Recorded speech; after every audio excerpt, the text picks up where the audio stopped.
Dungeons of Daggorath is Typing of the Dead from 1982. It's the CoCo Show, episode 26.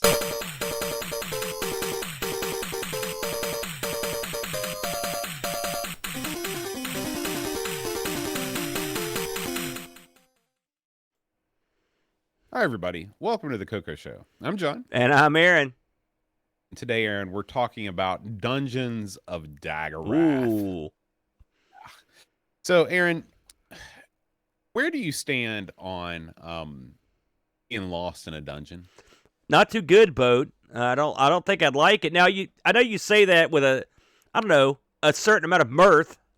However, I have been lost in a dungeon before, a couple times. What is a dungeon? It's a subterranean place to stick prisoners, right? Correct. Okay, you know that in my profession, I visit prisons, and I even visit some that are abandoned. And I have actually been lost in a dark, abandoned prison before, and I've been underground at a abandoned prison and lost in these subterranean tunnels down there. And it's not fun, I can assure you. Why? Why were you there? That's a legitimate question, Boat. So, one of the prisons that I have one of my machines in shut down for monetary reasons, but the machine's still there. And so I'm still going to service it. And so I go and get the keys from the chick next door, and the keys, you know the classic key like in a dungeon game? The jailer key? It looks like those. It's a big brass gimmick. And they're like, now don't you lose this or you'll be locked in. I was like, don't worry. You know, you go in there and you unlock the doors and you're in it, man. And it's dark. There's some light in there, but it's dark and you're in there and you know some bad stuff went down. So that happens every month or so. I go to that place. And then the place I was underground was the Moundsville State Penitentiary in West Virginia in Moundsville, which was a former big-time prison that we toured. And one of the parts of the tour is you could go in the underground tunnel area, and we all got lost in there because there's no lights. And it's a scary deal down there, man. Yeah, I didn't realize there was an underground part of the Moundsville Penitentiary. It's where it's for equipment mostly, but they had other stuff down there. Oh man, who knows what they did? That place did all kinds of heinous stuff, Boat. What about you? You ever been stuck in an underground dungeon area? When I was in college, I went to Ohio University. Yeah. And there's a place called the Ridges, and the Ridges is an old lunatic asylum. And it's actually on the campus. It's owned by the university. And this is one of these places. They didn't stop seeing patients until the early 90s. I mean, I want to say is around the same time that the Moundsville Penitentiary closed is when the Ridges ceased to operate. And people used to break in there and go down into the basement. They had all kinds of holding cells and things like that in the basement of the Ridges of this place. People would take pictures of, where it would be written, quote unquote, in blood. Things had written, and they were just students writing creepy stuff on the walls. Yeah. But a weird place. I never personally, I know this is going to shock you, but places like that scare me. And I never went with my friends when they decided to go into those places. But yeah, you probably couldn't pay me enough to go down into the Dungeons of Daggorath. I don't care what kind of threat the town is under. I don't care what kind of wizened man approaches me and says, you're the only one that can save us. I'm going to develop an illness, just like I did on my Star Trek crew. And I'm going to bow out. You've heard of Muncie, Indiana. I believe it's Ball State there. They had an incident where there were underneath Ball State, there were tons and tons of steam tunnels. The old steam tunnels. And people used to go down there, and they would have people get lost. And they kept locking them more and more, but people kept breaking in and then getting lost, and the cops had to come. That would be a sad, sick way to go if you were caught alone. And then throw in the fact that there are legitimate real-life monsters walking around. It makes this week's game all the more frightening, Boat. Yeah, I think we should stop beating around the bush and dive right into it. Yes, sir. Dungeons of Daggorath. Man, this one here is a much ballyhooed offering this week, Boat. Is there a more famous CoCo game ever? This is it. This is probably the most famous one. I mean, I've got some that are so, like I think There are a few that are close, but I'd say this is the King Dong in terms of people's opinion of it. That's for sure. And also just being a well-known game that originated on this platform. Yeah, absolutely. So, Dungeons of Daggorath debuted on cartridge in 1982, both published by Tandy itself, and was designed by a few folks. The game design and the sound design were done by a guy named Phil Landmeyer. The team leader of the group was Douglas J. Morgan. The graphic designer was April Landmeyer, and she also did the cover art for the game. And it was programmed by the aforementioned Douglas Morgan and Keith Kiyahara. So this right here, when you think about it, and as far as I could tell, I looked, I couldn't see that these people had done any other things on the CoCo. So what does that tell you? I don't even know. It tells you that this game was so successful, they left the CoCo for greener pastures upon receiving money. Well, I couldn't see where they did anything on any other system. That's a surprising thing. Yeah. Oh, okay. So this game, again, coming in 82, and you could pick these up, and I will say this is one of the cartridges that you often saw in stock at a Radio Shack. This is one you could find. So these are out there. They had to prune this thing down to get it to fit on an 8 kilobyte ROM pack. If you think about that, it makes it all the more astounding. It looks like they worked on this. It was less than a year, I believe, that they worked on this.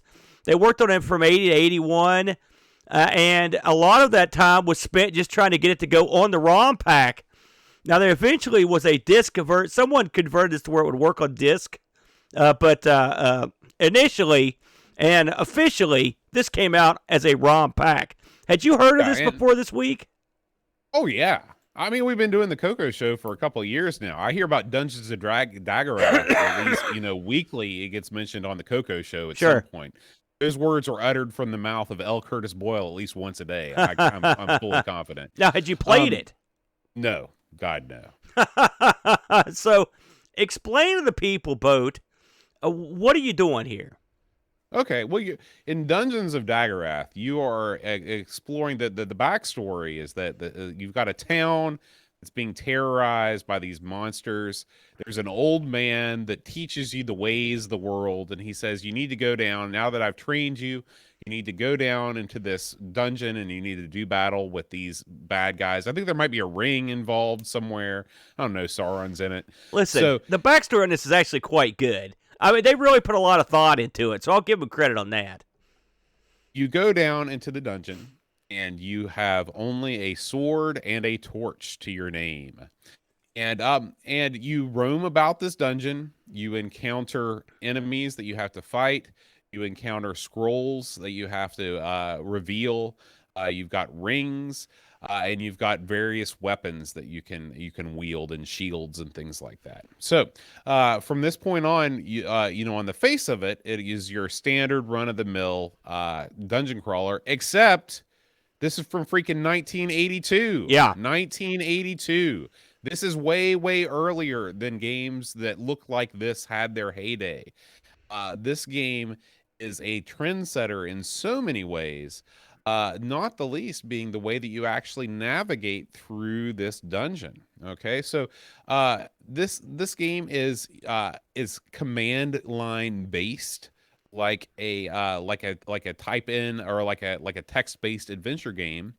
But things happen in real time. So you are, in some cases, you are typing against the clock to get things to happen.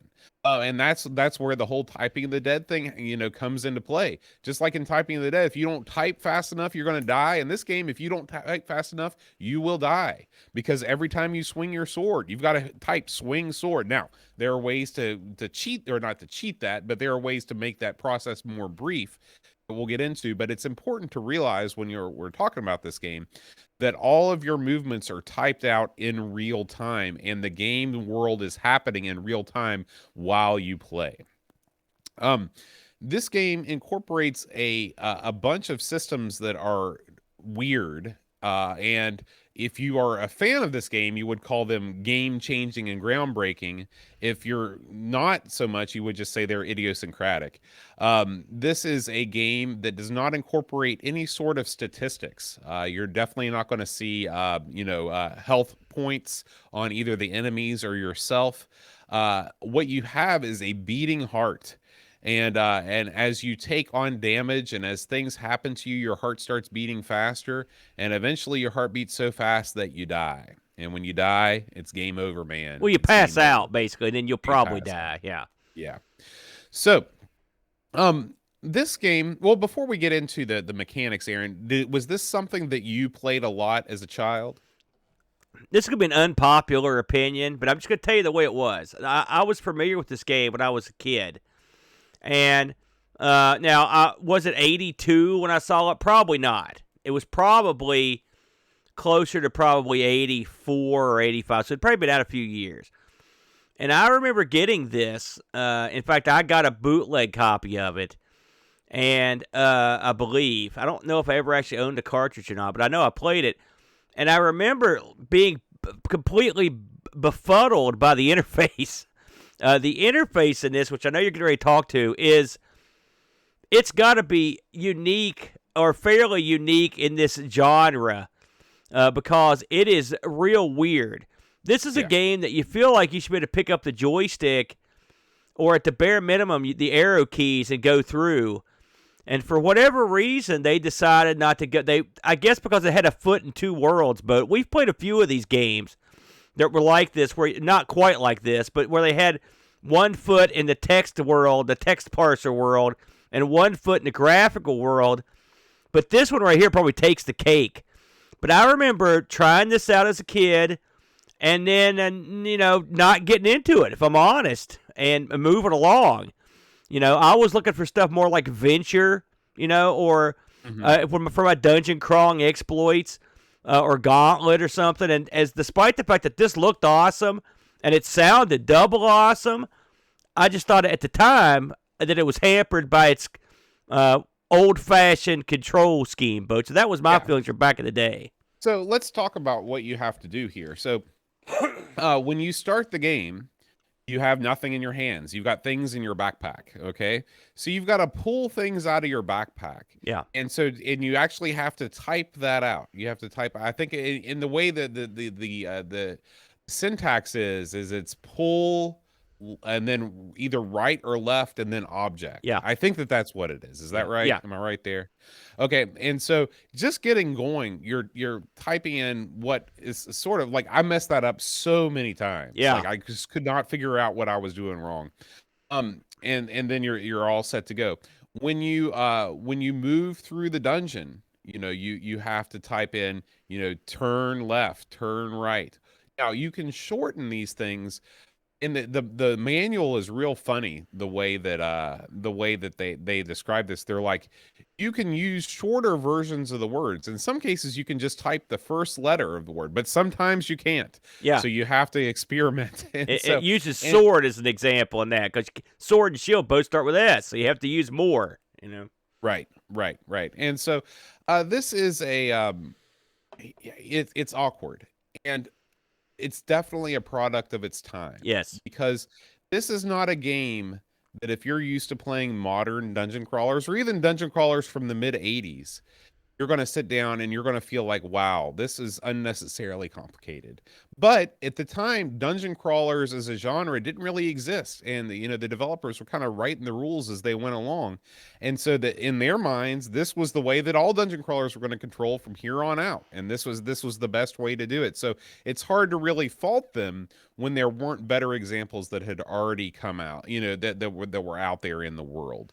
Now, one thing that I love about this is that unlike so many dungeon crawlers, even that came out later for much later systems, you do get a sense of motion as you move around the dungeon. Whenever you make turns, you see kind of like things spin in front of you that gives you the illusion that you're moving around. Yeah. I thought that was cool. The way that this dungeon doesn't really resemble a dungeon. It looks sort of like a 90s sort of like office building. You don't really see stone walls or anything like that. So I never really got the feeling that I was walking around in a dungeon as much as I was like, walking around somebody's like abandoned corporate headquarters. So I feel like I don't know what could have been done to make that better. But it also kind of has, because it's all sort of, the walls are all outlined in blue or orange or white. It kind of has a Tron aesthetic too. It's got that sort of vector aesthetic, which is kind of neat. Um, and it definitely has a unique look. I will give it that. It's got a unique play style. Everything about this in the world of dungeon crawlers, I would call unique. The way I looked at this, first of all, like, again, you mentioned this came out in '82. So if you think about games like Zork, okay, or games that had that sort of dungeon crawl text-based things, pretend you're playing that, and oh, by the way, they show you what's happening. If you look at it in that light, it makes more sense. The fact that what makes this different is the fact that you're fighting in real time and moving in real time, and that was a step that separated this. All right. In terms of the way it looks, I really think it's quite brilliant and they do something at the very beginning of the game when you light your torch. Okay, because at first you can't see nothing. And I always thought to myself, this is what a torch-lit corridor would look like. All right, and so with that in my head, I proceeded. Now, when you go down to like the second level, for example, it's like white, so it's a whole different look to it. And so the game does change. Your torch will go out, stuff like that can happen, and I admire the realism that is involved in that sort of thing. You have to play this game with the thought in your head that you're playing a text game. I mean, if you play it from that angle, you could be into it more. You have to be ready to go with your commands. If you're not, you'll lose, and you'll lose quick. I mean, very quickly. You've got to be able to type AL or AR or move, or also you have to walk backwards and fight sometimes. This is an action game trapped in a text parser, unfortunately, and it plays like that. Now, is it a brilliant game? Yes. Is it graphically brilliant? Yes. Is it audibly brilliant? Absolutely. You hear creatures coming. They have their own unique sounds. This is the CoCo we're talking about. This ain't the Amiga. The sounds they make are unique, and they're scary. You can hear them in the distance coming. That is awesome. You always hear your heart beating. That is an instant way to add pressure to your game. You're getting faster and faster. It builds suspense well in the game. So this is a game that really, if you want my opinion on it, and I know it's been done, it was ripe for a remake, which had several, including ports to PC and whatnot, that will allow you to forego controlling the movement in the traditional style. This is one that I would probably recommend going and trying one of the ports before I would try the original. It's definitely worth looking at on the original, and if you could get past that and become fluid with that control set, then you could have a good time. I want to be honest with you. I did not enjoy my time with this game. I just didn't like it. I found that I was able to move around the maze, but it seemed like the enemies were just too strong right out of the gate, and they would come and they would gang up on me and they would attack me, and I would swing my sword and I would beat one, and then I would always get killed by the second one, and then I was going back to the beginning again. I never felt like I was able to make any forward progress on this game, and that's a big deal to me personally, is that when I sit down and I spend an hour with a game, at the end of the hour, I want to be able to look and say, well, listen, I got to here at this time, and I felt like I was able to explore the majority of the first level, but that was about it. And I didn't feel like I'd really done a lot. And I think this is really, it's just another one of those games that you've got to devote lots of time to. And I will admit the majority of that hour was just getting used to the way that the systems worked and everything like that, getting used to figuring out the text parser, like you said, and getting all that straight in my head. But I appreciate this game for what it was. This is truly a groundbreaking game in every sense of the word, and so far ahead of its time. But, I'm not the world's biggest fan of dungeon crawlers. In fact, they're my least favorite He genre. hates them. So this game has got a long road to hoe in terms of just getting out right out of the gate. But it didn't do anything for me to say, boy, this is really, one that I'm going to come back to. Although, like the heartbeat thing, it is novel.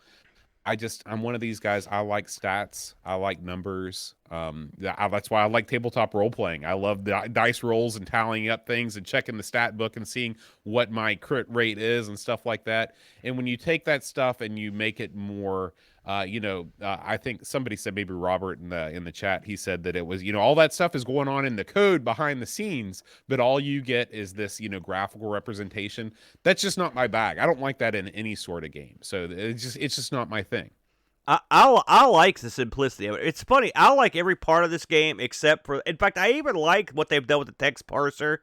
If you look at the back of the book, they give you the majority of the commands that you'll need, and you could actually do a thing where you could chain a bunch of stuff together. If you leave spaces. So once you get real familiar with it, you could really do a bunch of stuff. However, 2021 Aaron is not too keen on that. Okay, let's face facts.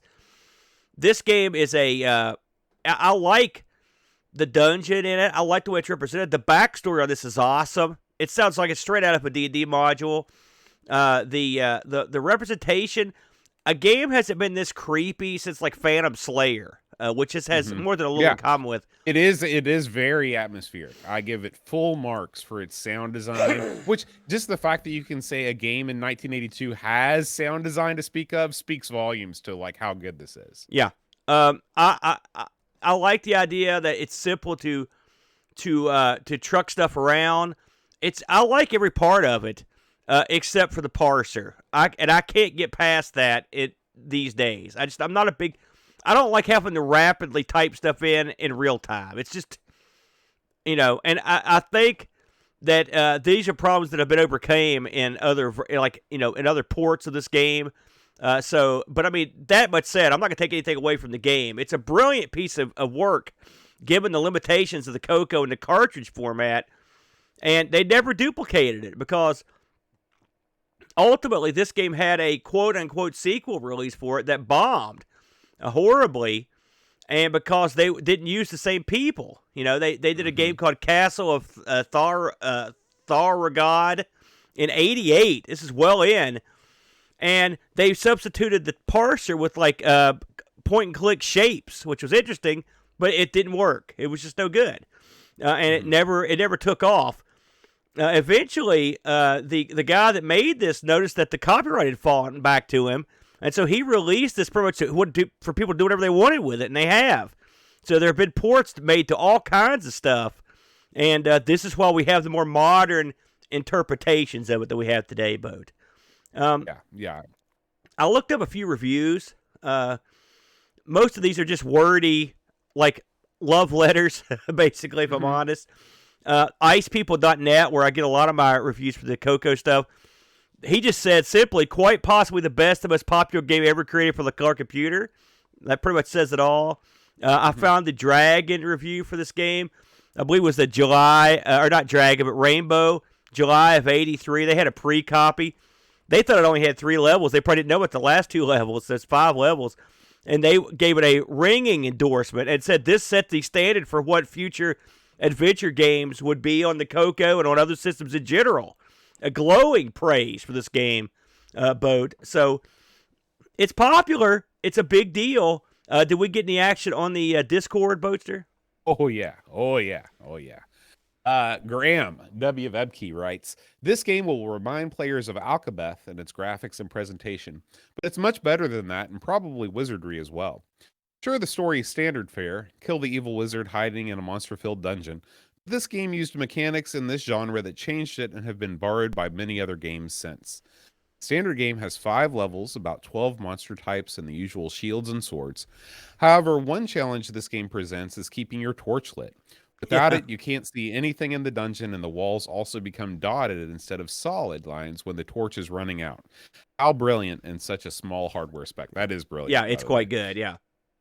But it's the health system which changes everything in this game versus other similar games. You only see a heart on the bottom of the screen, and it responds to the levels of fear and stress your player experiences. If you take damage, it beats faster, and if it beats too fast, you pass out and basically die. Heart mechanic also has sound, which adds to the experience, and it's refreshing not needing to concern yourself with hit points or life meters. Too good to miss out on, and try to master the item drop trick in the earlier levels. Ported now to many platforms after the Source was released, it's on Windows, Linux, and even the Vectrix now, but this is a CoCo classic 9 out of 10. Exile in Paradise writes, not much left to add to Graham's review. I lost more than a few hot summer nights to crawling through the dungeons of Daggorath. All these years later, I can still vividly remember the anxious feeling of your torch running out and trying to navigate blind while monster sounds got closer and closer, just hoping you got to another torch first. Of course you didn't, and you had to fend off monsters blind and hope you got another torch. It wasn't just the on-screen heart pounding. Other memorable moments include the anger at finding out you didn't kill the wizard, just a demon pretender. If you stuck it out, of course that huge sigh of relief at the final screen. And years later, that smug satisfaction of realizing you won, despite a bug in the shields that made them useless in the lowest levels. Daggorath set an early bar that few other games since have matched when it comes to the overall end-to-end experience. Agree with Graham, easily 9 out of 10. And finally, the man himself, L. Curtis Boyle, writes, I'm going to up the score to 10 out of 10 for me. I'm not surprised, Curtis. This is the game that took RPGs in general to another level. Would you call this an RPG, Aaron? Oh, yeah. Well, what is an RPG? If you pretend that you're a guy in a dungeon and lose yourself, if that's an RPG, then yes. So I'll go there. And the fact that Douglas Moran and company crammed this entire thing into an 8K RAM is astounding. It's an educational game designed as a real-time role-playing game. You learn to type at a rapid pace. You needed a dictionary or thesaurus in order to incant some of the rings. The health system, which incorporates hit points, exhaustion, stamina, etc., all into a pulsating heartbeat where the player could faint. The torch system, where they got dimmer and dimmer until they burned out and your chance of hitting a creature got worse and worse as you couldn't see them. Different levels of items and weapons. Each creature had its own unique sound and spatial volume. The closer a creature is to you, the louder it gets, even through walls. These were things you didn't get in other RPGs for quite some time after Dungeons of Daggorath's release in 1983, never mind combined into one game. As others have mentioned, it has inspired clones on the PC, Vectrix, online, etc. And better still, almost all game developers for the CoCo from this time period, people like Rick Adams, Dale Lear, and others, have all cited this game as their favorite and an inspiration for all of them to do better with their own titles. If a game has this much pull both on the genre and other developers themselves, how can you give it less than 10 out of 10? Some people think it's too hard. Well, a lot of us won it back in the day, so you modern day pansies can go back to easy games like Pokemon. Wow, burn. Hot take from L. Curtis Boyle. Oh, man. This game reminds me of two games we've covered ad nauseum in the past on other machines. School Days is one. School Days was a game written by people who didn't write games, but they had intimate knowledge of the subject matter, and wrote a game to fit their vision, right? Mm-hmm. I think this was a game written by some straight-up D&D players, brother, who knew what they wanted and didn't know they couldn't do it, so they did, all right? I also want to say this also reminds me a little bit of like Elite in a game, or Elite Frontiers, where they took what seems like a monumentally huge undertaking, this incredibly large game, and somehow made it fit into the dimensions of something that can't possibly work. Like it's a portable whole. And then this game, as a program on the CoCo, is a standout because it did something that you didn't think it could, and it was made by people who didn't know they couldn't do it, and so they did. And I don't know what else they did. Like I said, as far as I can tell, they didn't do anything else. But they don't have to do anything. They can put their keyboard down after this one, Bode. Yeah, I agree. And as Curtis said, it's hard not to rate this a 10 out of 10 for both its technical achievements, the shadow it cast over the genre, and how many developers, even from other genres, said they made their games better or tried to make their games better just because they saw how awesome Dungeons of Daggorath was. Absolutely. And I did look this up on eBay to see what, in case you want to pick one up. You get the manual. I saw the manual loose a lot on this one. $10, a little bit more some places. The cart just by itself about $45. If you want this thing complete in box, of course you're getting that crappy Tandy box. It just has a hole in the front. You could get the whole thing. I saw it going for $80 or best offer, and they've sold recently from between $50 and $80 complete in box. So that's pretty hefty money. This is one of those titles that's always going to command a premium because it has a place in Ready Player One, the Ernest Cline novel and the Spielberg movie. So people that are fans of that, they're going to be in there bidding too. So there you go. Well, as we reach the end of this edition of the CoCo Show, we should thank first our CoCo Show superstars, our game selection committee, Robert Allen Murphy and Steve Rasmussen. Thank you guys so much for being superstars. We want to thank our game selection chairman, L. Curtis Boyle, and all of the fine folks that support our show through Patreon, including the above mentioned, plus Edvin Helland, Buttons, and William Becker. Thank you guys so much for supporting the CoCo Show. If you'd like to keep this show on the air and keep the CoCo goodness flowing, you can go over to patreon.com/the CoCo Show. We'd really appreciate it. Now, Aaron, next week, get ready, okay? It's been far too long. In fact, it's been since we've covered a wrestling game on the CoCo. Yes, finally. A wrestling game on the CoCo. I can't wait. WrestleManiac, Aaron, has been selected for the next CoCo Show game. That's awesome because this is a game I actually legitimately bought out of a magazine. Wow. That's awesome. Yes. Well, it's going to be a great episode. It's going to be, I can't wait. I love every time we do a wrestling game on any of our shows. It's always one of my favorites. Even when we did micro league wrestling, and they all stink. It was still good. So I'm really looking forward to this one, guys. Thank you as always for listening, and we will see you next time. Until then, all hail L. Curtis Boyle.